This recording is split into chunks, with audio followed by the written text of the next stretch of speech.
El teatro francés surgió entre el siglo XV y XVI y tuvo ciertos retrasos artísticos por dos motivos. El primero fue por la guerra que hubo entre Francia e Inglaterra. El segundo fue por el monopolio de la Cofradía de la Pasión. Esta era una compañía que eran las únicas que podían representar obras en aquel entonces. Los temas que solían representar tenían que ver con lo misterioso o con los milagros. También interpretaban como la vida de Cristo, algo muy religioso.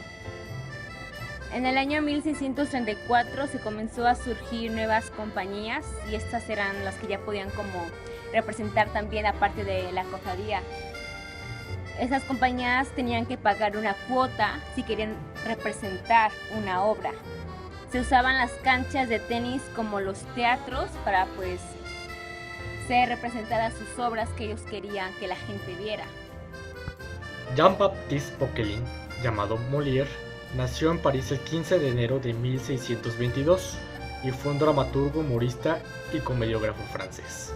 Es considerado el padre de la comedia francesa y aún hoy en día sigue siendo el autor más interpretado. La razón de su interés por el teatro se atribuye a sus tíos, ya que a menudo lo llevaban a ver obras de teatro. En 1633, a los 11 años, entró al College de Clermont. Años más tarde, en 1643, Jean-Baptiste firmó con los Béjart el acta de constitución del ilustre teatro. La directora, quien era Madeleine Béjart, de la cual después se enamoró y contrajo matrimonio. En 1644 obtuvo su sobrenombre Molière, como hoy se le conoce. Los inicios del ilustre teatro fueron mediocres. Tras varios años fracasados se acumularon las deudas y cabe resaltar que Molière fue encarcelado varias veces. Pronto dejó París y se convirtió en un actor durante 5 años. En 1650, Molière volvió a asumir la dirección de la compañía y fue entre los años de 1645 y 1658 donde se formó el oficio de actor y dramaturgo, en donde escribió de farsas, así como sus dos primeras comedias, El atolondrado o Los contratiempos y El despacho amoroso, en la cual induce a su personaje de Craquelin. Al volver a París, protegido por Monsieur, el hermano del rey, Molière interpretó ante Luis XIV una tragedia la cual aburrió, pero fue una farsa que divirtió. Molière tenía un gran talento cómico, su voz y su mímica desencadenaron las risas. Pronto la compañía alcanzó una reputación inigualable en lo cómico y el rey los instaló en el Petit Bourbon, en donde actuaba alterándose con una compañía italiana, que era Scaramouche. La obra de teatro más reconocida de Molière ha sido Las Preciosas Ridículas, en 1659, donde consiguió un éxito enorme y confirmó el favor del rey. Sin embargo, el Petit Bourbon fue destruido para construir las columnas del Louvre, por lo que el rey las instaló en 1660 en el Palacio Real. En 1662, Molière se casó con Armande Béjart, hermana de Madeleine, que tenía unos 20 años menos que él. El mismo año abordó un tema poco corriente en su época y la condición de la mujer, que era la escuela de las mujeres, fue un gran éxito. Molière lleva a su culmen la comedia de costumbres y la comedia de carácter. Aunque sus personajes están tomados de lo natural, son a la vez universales, tales como recomendaba Horacio, y poseen siempre algún rasgo desmembrado y exagerado que contribuye a la raíz de la comicidad. De manera que el tema general de su teatro es moral y viene a relucirse en un ataque contra todo exceso.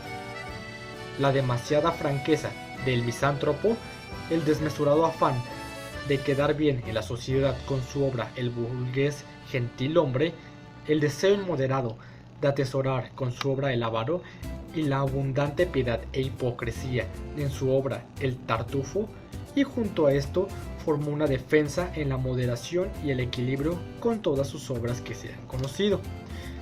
Cabe mencionar que su última obra fue El enfermo imaginario, donde sufrió un ataque agudo de hemoptisis en el curso de la cuarta representación y murió en su domicilio, sin renegar de su profesión de actor, considerada inmoral por la Iglesia. Bajo la ley francesa de aquel tiempo, no estaba permitido que los actores fueran enterrados en el terreno sagrado de un cementerio. Sin embargo, la viuda de Molière, Armandé, le pidió al rey que con su cónyuge pudieran tener acceso a un funeral normal por la noche. El rey accedió y Molière fue enterrado en la parte del cementerio reservada a los infantes no bautizados. Generalmente, en las representaciones de teatro, se dice que trae mala suerte vestirse de verde, dado que Molière supuestamente habría sufrido un ataque estando en el teatro vestido de ese color. Bueno, yo les voy a hablar de Jean Racine. Fue un dramaturgo francés que nació en 1639 en París. Huérfano desde muy joven, fue educado por sus abuelos en una familia muy tradicional. A medida que se alejó de la influencia de sus antiguos maestros, se introdujo en círculos literatos y vividores y compuso entre 1659 y 1660 una oda y 2 tragedias que se han perdido. Inició la carrera eclesiástica, tal como deseaba su familia, pero acabó por abandonar los estudios ya que esto no era lo que él quería, y marchó a París con la intención de dedicarse a la literatura. Sus primeras obras, La Tebaida y Alejandro, fueron representadas por la compañía de Molière. Aunque no tuvieron mucho éxito, tuvieron cierto renombre.